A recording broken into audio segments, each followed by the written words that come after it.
नमस्कार, आवाज मीडियाच्या बातमीपत्रात आपले स्वागत। मी सीमा काळे। जे पाहिले तेच दाखवणार या ध्येयाने चालू घडामोडींचा आढावा घेण्यासाठी पाहूयात आजच्या हेडलाईन्स। पलूस तालुक्यात कुंभार गावात राजरोसपणे गेले काही महिन्याभरापासून स्टोन क्रशर अनधिकृतपणे चालू असून याचा महसूल शासनाला न जमा होता कोणा अधिकाऱ्याच्या खिशात जातो ते आजपर्यंत समजले नाही। तरी या कुंभार गावात एकूण 4 स्टोन क्रशर दिवसा बंद व रात्रपाळीला जोरात चालू असून याची चौकशी व्हावी। तहसीलदार व प्रांत अधिकारी यांची गांधारीची भूमिका असल्याचे दिसून येत असून यासाठी शिवसेना रस्त्यावर उतरणार असल्याचे त्यांनी सांगितले।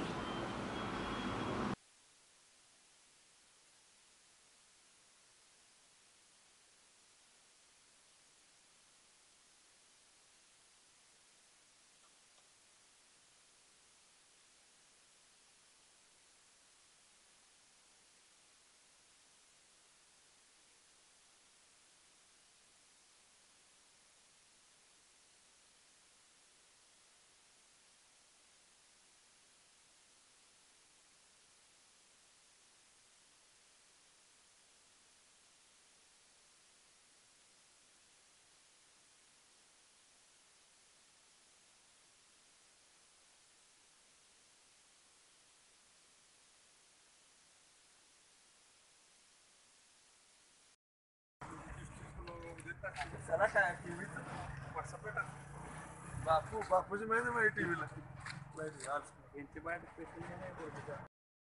कुंभार गावात असणारे स्टोन क्रशर अवैधरित्या मजूर कर्मचाऱ्यांच्या आशीर्वादाने की काय ही एक प्रकारे शंकाच आहे। रात्रीभर क्रशर चालू असते, दिवसभर बंद असते।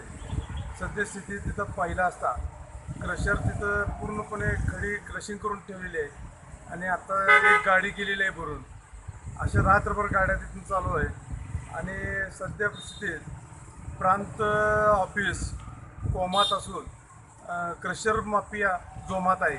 तर याकडे गांभीर्याने लक्ष घ्यावे, नाहीतर या विरोधात आंदोलन केलं जाईल।